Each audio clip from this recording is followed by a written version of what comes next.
Morning student. आज का जो हमारा टॉपिक रहेगा वो रहेगा पोलर और नॉन पोलर कोवलेंट बॉन्ड। तो सबसे पहले मैं आपको समझा रहा हूँ पोलर बॉन्ड क्या होता है।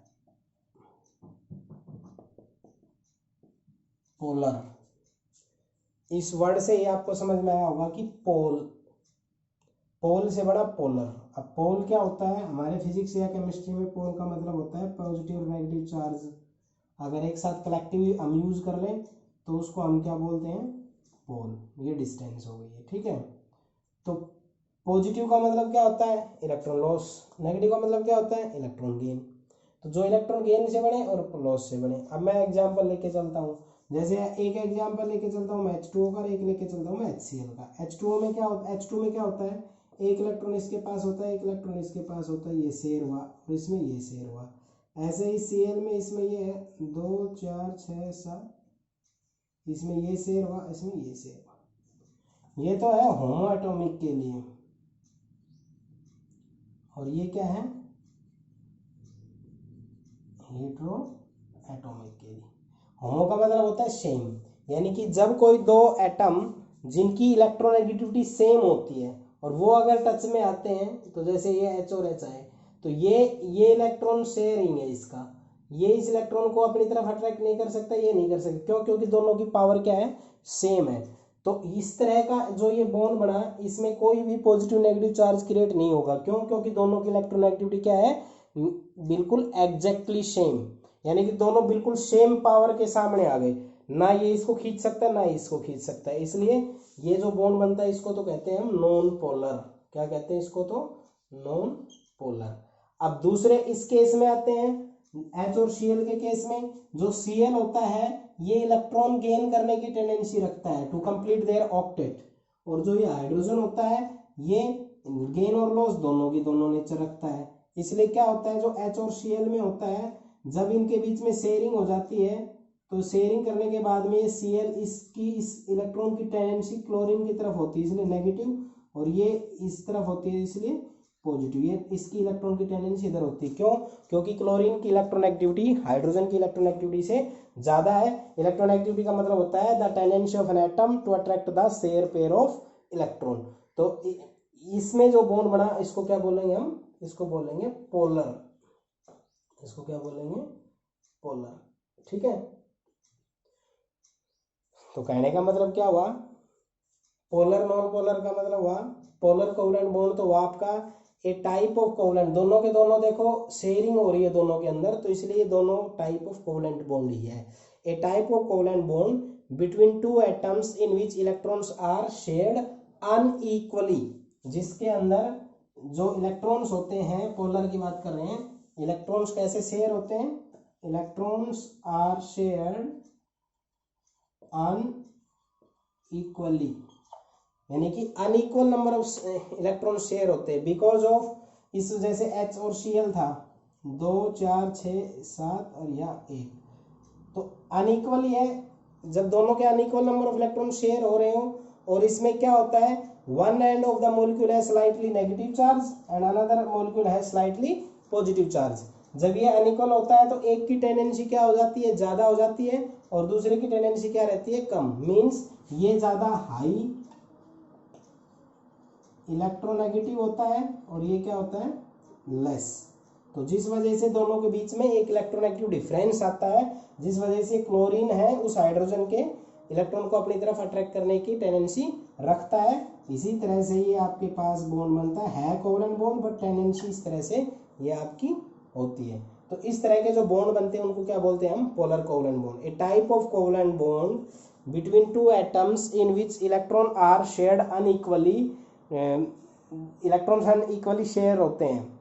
Because of this one atom attain slightly negative charge and another contain slightly positive charge. Means सीधा सा मतलब ये है, जब हाइड्रोजन क्लोरीन से बॉन्ड करता है तो क्लोरीन हाइड्रोजन से कहता है कि एक इलेक्ट्रॉन मेरे को दे दो जिससे कि मेरा ऑक्टेट पूरा हो जाता है। हाइड्रोजन कहता है नहीं भाई, मेरे को भी ड्यूप्लेट पूरा करना है, एक इसको चाहिए, एक इसको चाहिए, दोनों को सेम चाहिए, तो कोवलेंट बॉन्ड बनता है। तो इसमें ये क्लोरीन जब शुरुआत में तो कर लेता है, लेकिन जैसे बॉन्ड बन जाता है क्लोरीन अपनी टेंडेंसी यूज करता है, मीन्स पावर यूज करता है उस इलेक्ट्रॉन को अपनी तरफ खींचने की, और ये इस इलेक्ट्रॉन की टेंडेंसी इधर की तरफ हो जाती है। इलेक्ट्रॉन क्लाउड जो होते हैं वो मूवमेंट कर जाते हैं क्लोरीन की तरफ। ऐसा नहीं है कि शेयर इसको ही दे दिया, नहीं ऐसा नहीं है, बट ये इलेक्ट्रॉन की टेंडेंसी इसकी तरफ होती है, जिस वजह से इसके ऊपर नेगेटिव चार्ज, इसके ऊपर पॉजिटिव चार्ज आता है। इसी को हम क्या बोलते हैं, पोलर बॉन्ड कहते हैं। है ये कोवलेंट बॉन्ड की ही टाइप। दूसरा नॉन पोलर में, जो नॉन पोलर होते हैं नॉन मेटल एटम्स के बीच में एग्जिस्ट करते हैं। किसके बीच में करते हैं, नॉन पोलर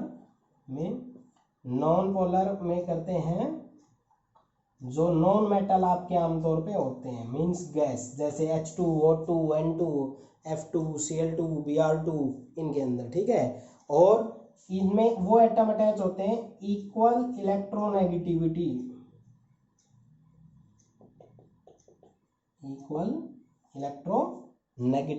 मतलब इनके अंदर इक्वल इलेक्ट्रोनेगेटिविटी होती है, तो इसके अंदर equal number of electron share होंगे, इक्वल नंबर ऑफ शेयरिंग, उनके अंदर इक्वल नंबर ऑफ इलेक्ट्रॉन क्या होंगे, शेयरिंग। तो जिस वजह से उनकी इलेक्ट्रोनेगेटिविटी सेम है, तो वो एटम्स क्या करेंगे, एक दूसरे को कोवलेंट बॉन्ड फॉर्मेशन करेंगे। अब जिसकी टेंडेंसी, उसकी टेंडेंसी यानी इसके और इस दोनों के टेंडेंसी क्या है, इक्वल है, तो ना इलेक्ट्रॉन इसकी तरफ मूवमेंट करेगा ना इलेक्ट्रॉन इसकी तरफ मूवमेंट करेगा, इसलिए इनके ऊपर पॉजिटिव और नेगेटिव चार्ज कभी भी आएगा ही नहीं। तो इसलिए इसमें कोई पोल बना नहीं, इसलिए इसको क्या बोल देते हैं, नॉन पोलर। तो नॉन पोलर किस में बनता है, ये नॉन मेटल्स के अंदर बनता है। किसके अंदर बनता है, नॉन मेटल्स के अंदर। और इसकी इलेक्ट्रोनेगेटिविटी किन एटम्स के बीच में होता है, जिनकी इलेक्ट्रोनेगेटिविटी सेम हो और इक्वल शेयरिंग हो। तो बॉन्डिंग इलेक्ट्रॉन पेयर जो आपके होते हैं वो इसके अंदर इलेक्ट्रोनेगेटिविटी के होते हैं सेम के, तो इसलिए वो ना उसका इलेक्ट्रॉन अट्रैक्ट कर पाते हैं ना उसका, इसलिए उनके ऊपर कोई भी पॉजिटिव नेगेटिव चार्ज आता नहीं है। इस तरह के बॉन्ड को हम क्या बोलते हैं, नॉन पोलर कोवलेंट बॉन्ड। तो हमने आज कोवलेंट बॉन्ड के दो टाइप और बताई, यानी कि जब शॉर्ट में अगर आप पढ़ो, ऐसे एलिमेंट जिनकी इलेक्ट्रोनेगेटिविटी अनइक्वल हो वो पोलर बनाएंगे, जिनकी इलेक्ट्रोनेगेटिविटी सेम हो वो पोलर बनाएंगे।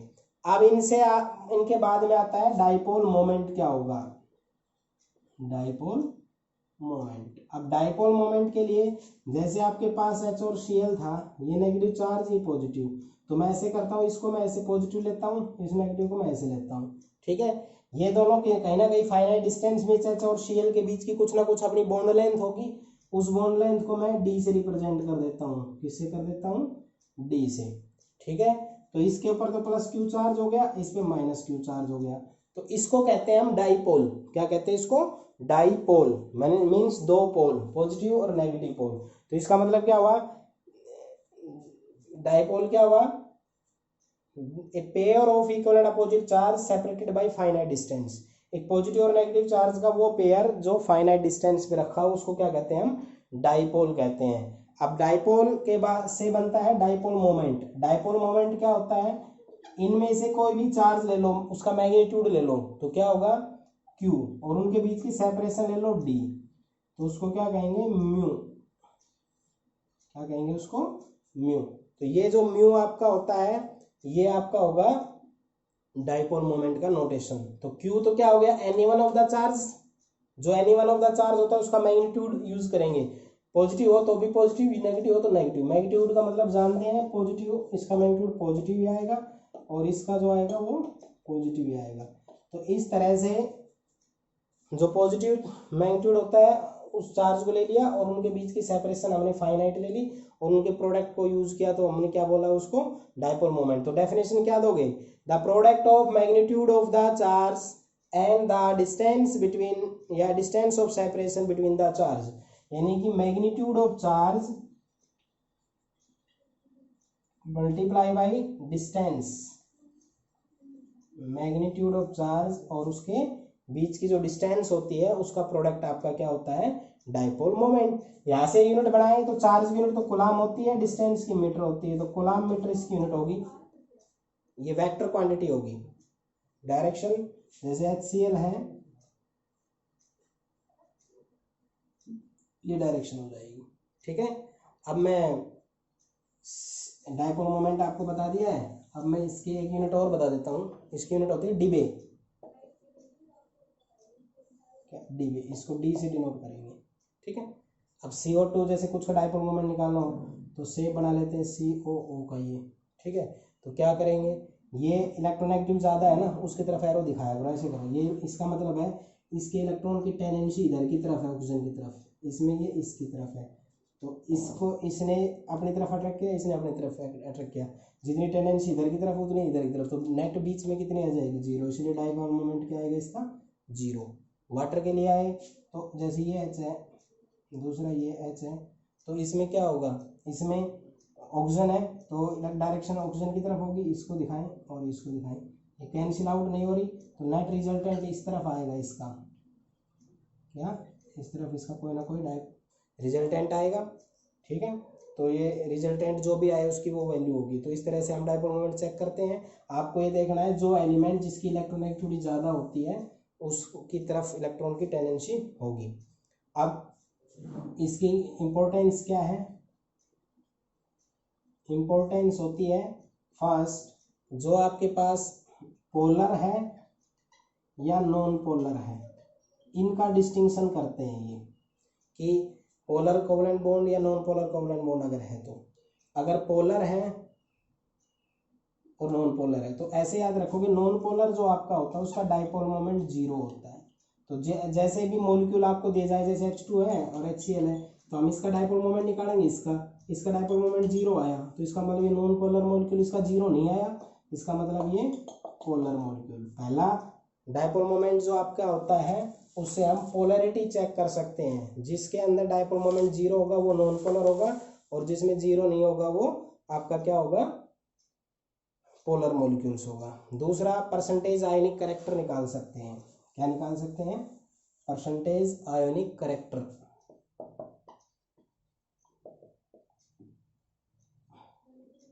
परसेंटेज आयनिक कैरेक्टर का मतलब होता है कि कोई मॉलिक्यूल्स है वो 100% कोवलेंट, 100% आयनिक या कोवलेंट आयनिक दोनों रखते हैं, उस बेस के हिसाब से परसेंटेज आयनिक कैरेक्टर निकाला जाता है। तो सबसे पहले तो जो म्यू ऑब्जर्व हम करते हैं वो यूज करेंगे, डिवाइड हम इससे करेंगे dipole moment for complete, dipole moment of complete, और मल्टीप्लाई बाई 100, इससे हम निकाल सकते हैं। लेकिन आप इसको ध्यान रखने के लिए आप ऐसे याद रखोगे, एक इलेक्ट्रोनेगेटिविटी की वैल्यू याद रखनी है, वो है 1.7। अगर आपके पास इलेक्ट्रोनेगेटिव डिफरेंस दो एटम के बीच का 1.7 है, जैसे H और Cl के बीच में ये नेगेटिव है पॉजिटिव है, इसकी अपनी इलेक्ट्रोनेगेटिविटी इसकी अपनी इलेक्ट्रोनेगेटिविटी, दोनों के बीच का डिफरेंस 1.7 है। तो अगर electronegativity difference between two atoms is 1.7, समझ में आया, इलेक्ट्रोनेगेटिविटी डिफरेंस दो एटम के बीच का 1. प्रैक्टिकल चीज़ है, तो 50% कोवलेंट और 50% आयोनिक होगा, क्लियर। अगर इलेक्ट्रोनेगेटिविटी डिफरेंस 1.7 है तो वो मॉलिक्यूल 50% कोवलेंट बिहेवियर दिखाएगा, 50% आयोनिक बिहेवियर दिखाएगा। और अगर 1.7 से मोर है, क्या 1.7 से क्या है, ज़्यादा है, तो वो आपका क्या होगा, आयोनिक। और इससे 1.7 से लेस है तो क्या होगा, वो कोवलेंट। तो कहने का मतलब क्या हुआ, कहने का मतलब हुआ कि अगर इलेक्ट्रोनेगेटिव डिफरेंस दो एटम के बीच में 1.7 है तो उसको हम 50% कोवलेंट 50% आयोनिक कहेंगे।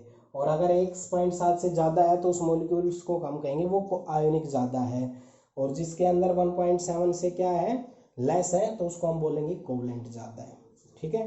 तो ये परसेंटेज आयनिक कैरेक्टर के बारे में बताया जा सकता है। अब तीसरा है, ये सिस और ट्रांसफॉर्म को बता सकता है। देखो सिस और ट्रांसफॉर्म क्या होती है, जैसे ये एक मॉलिक्यूल है, पहली बात याद रखना सिस और ट्रांस में डबल और ट्रिपल बॉन्ड होना जरूरी है, ये आगे बहुत पढ़ोगे आप। ये H है इधर, ये H है, दूसरी तरफ ये Cl है, ये Cl है। तो आपको बताया था डायरेक्शन कैसे दिखानी है, ये नेगेटिव ज़्यादा है तो इस तरफ ऐसे डायरेक्शन होगी, ये नेगेटिव है तो इस तरफ डायरेक्शन ऐसे होगी, ठीक है। ऐसे ही दूसरे वाले में ये Cl मैं इधर ले लेता हूँ, ये Cl इधर ले लेता हूँ, ये H इधर ले लेता हूँ, ये H इधर ले लेता हूँ, तो इसके अंदर ये इधर ये इधर, तो ये दोनों एक दूसरे से कैंसिल आउट है, जब जस्ट अपोजिट डायरेक्शन हो जाए तो वो कैंसिल आउट हो जाएगा, तो उसका डाइपोल मोमेंट जीरो और इसका डायपोल मोमेंट जीरो नहीं होगा। जिसका डायपोल मोमेंट जीरो हो उसको क्या कहेंगे हम, ट्रांस, और जिसका डायपोल मोमेंट जीरो नहीं हो उसको कहेंगे सिस फॉर्म, सिस, और इसको क्या कहेंगे हम, ट्रांस। ठीक है, तो कोई भी मॉलिक्यूल से आप उसका डायपोल मोमेंट चेक कर लो, अगर उसका डायपोल मोमेंट जीरो आता है वो ट्रांस मॉलिक्यूल है, और जिसका जीरो आता है उसको क्या कहेंगे हम, सिस मॉलिक्यूल है। ठीक है, फोर्थ इसकी एप्लीकेशन है ऑर्थो पैरा मेटा के बारे में डिफरेंशिएट कर सकते हैं, ऑर्थो पैरा मेटा। तो आपने प्लस 10 में पढ़ा होगा, ये बेंजीन है, यहाँ पे अगर ग्रुप जुड़ा है तो इसके ये ऑर्थो पोजीशन, ये ऑर्थो, ये पैरा, और इधर मेटा, इधर मेटा। तो इनमें डिफरेंस बताया जा सकता है कैसे, जैसे अपने पास ये है यहाँ से ये रहता है, ये कौन सा मॉलिक्यूल यहाँ रखा रहता है, इसको कहते हैं पैरा। क्या कहते हैं इसको, पैरा। ये मॉलिक्यूल है ऐसे यहाँ, ये Cl, ये Cl, इसको क्या कहेंगे, ऑर्थो। ये मॉलिक्यूल यहाँ है, दूसरा यहाँ है, इसको क्या कहेंगे, मेटा। तो क्या है इनमें, यहाँ पे भी डायरेक्शन देखेंगे तो इधर की तरफ रहेगी, ये इधर की, अपोजिट हो गए, जस्ट अपोजिट, कैंसिल आउट, तो डायपोल मोमेंट जीरो इसका। तो जिसका डायपोल मोमेंट जीरो होता है उसको तो कहते हैं पैरा। ठीक है, दूसरा ये इधर है, इधर रहेगा, ये इधर डायरेक्शन रहेगा, इसमें इधर रहेगा और इधर रहेगा। तो ये इसमें अगर हम देखते हैं तो ये जो है ये इसके ज़्यादा नज़दीक है। ठीक है, तो इसका डायपोल मोमेंट जो है नियर होने की वजह से इसमें बॉन्डिंग शुरू हो जाती है, डायपोल मोमेंट क्या रहेगा, जैसे 2.48 इसके लिए रहेगा, और इसका 1 पॉइंट समथिंग रहेंगे, यानी कि 1.48, ये पता नहीं 48 रहेगा या एग्जैक्टली ध्यान नहीं, 5 के इससे ज़्यादा रहेगा 48 से। ठीक है, तो जिसका डायपोल मोमेंट जीरो वो पैरा डिफरेंशिएट हो गया, और इन दोनों में जिसका ज़्यादा हो वो आपका ऑर्थो रहेगा, और लेस हो उसको क्या कहेंगे, मेटा कहेंगे। ये कॉन्सेप्ट आप ऑर्गेनिक केमिस्ट्री में आएगा, यहाँ पर इतना ज़्यादा नहीं है, तो इनको आपको अच्छे से तैयार करना है। अब नेक्स्ट जो है आपका वो टॉपिक है पोलराइजेशन का। ठीक है, किसका है, पोलराइजेशन का। इस टॉपिक को आप अच्छे से समझोगे कि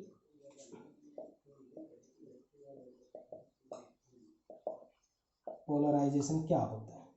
देखो, एक पॉजिटिव है एक नेगेटिव है, मीन्स कैटायन, और दूसरा एनायन। जब इन दोनों को हम अप्रोच करते हैं, एक दूसरे के नज़दीक लेके आते हैं, तो क्या होता है, पॉजिटिव तो इसके इलेक्ट्रॉन भी होंगे और नेगेटिव इसके इलेक्ट्रॉन भी होंगे। एनायन है तो न्यूक्लियस पे पॉजिटिव रहेगा, एनायन मतलब ये लॉस, इलेक्ट्रॉन लॉस से बना है, और ये लॉस से बना है और ये गेन से बना है। तो क्या है, जब ये इसको नज़दीक लेके आते हैं, इसको इधर, और इसको जब हम इधर लेके आते हैं, तो इसका जो न्यूक्लियस है, इसका न्यूक्लियस जिसके ऊपर कैसा चार्ज है, पॉजिटिव, ये इसको अपनी तरफ खींचता है, तो ये इलेक्ट्रॉन्स बीच में आते हैं, इसके इलेक्ट्रॉन होते हैं, इलेक्ट्रॉन पे कैसा चार्ज होता है, नेगेटिव। तो ये न्यूक्लियस, इसका न्यूक्लियस इसके इलेक्ट्रॉन को क्या करेगा, अट्रैक्ट करेगा, इसका न्यूक्लियस इसके इलेक्ट्रॉन को क्या करेगा, अट्रैक्ट करेगा, इसका न्यूक्लियस इसके न्यूक्लियस को क्या करेगा, रिपेल करेगा। न्यूक्लियस एक दूसरे को क्या करेंगे, रिपेल। तो ये 3 तरह की इंटरेक्शन बनती है। When a cation approach to an ion, then there is a interaction between nucleus of cation and electrons, वो अट्रैक्शन होगा, and nucleus of anion, electrons of cation attraction होगा, and repulsion between both the nucleus. तो ऐसा करने से क्या होता है, जब ये करते हैं तो इनमें एक डिस्टोर्शन शुरू हो जाती है। तो distortion of electron cloud of negative ion bye the positive ion, इसका पॉजिटिव न्यूक्लियस इनके इलेक्ट्रॉन्स को क्या करता है, अट्रैक्ट करता है, इस वजह से इनकी शेप में थोड़ा चेंज आता है। तो क्या बोलोगे, the distortion of,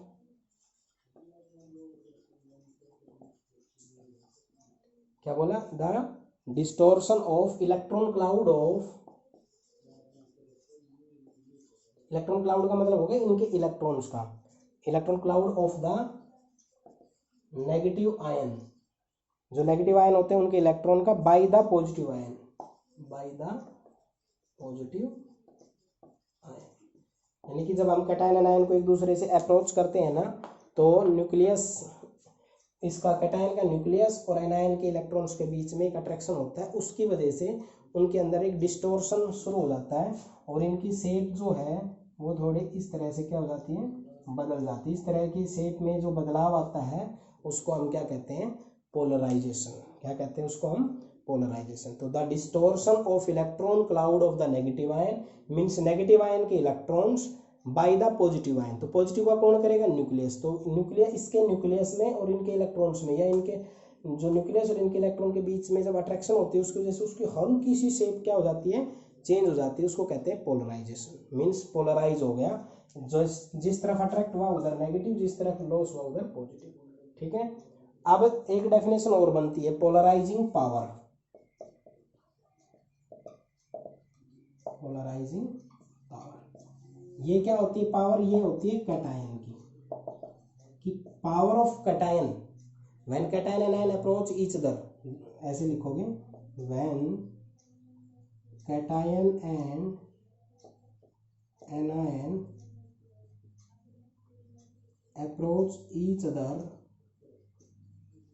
then the cation and ion एक दूसरे को क्या करता है, approach, the power of cation to then the power of cation to distort the anion। अगर कैटायन पावरफुल नहीं होगा तो इसके इलेक्ट्रॉन को अट्रैक्ट नहीं करेगा। तो जो कैटायन की पावर होती है जिसकी वजह से एनायन डिस्टॉर्ट होता है, इसकी उस पावर को हम पोलराइजिंग पावर कहते हैं। ठीक है। यानी पोलराइजेशन क्या होता है, पोलराइजेशन होता है जब पॉजिटिव और नेगेटिव एक दूसरे के नजदीक आते हैं, उनके अंदर चेंज होना। और इस कैटायन की पावर जिसकी वजह से ये पोलराइज होता है उसको क्या कहते हैं हम, पोलराइजिंग पावर। अगला आता है इसमें डेफिनेशन, पोलराइजिबिलिटी।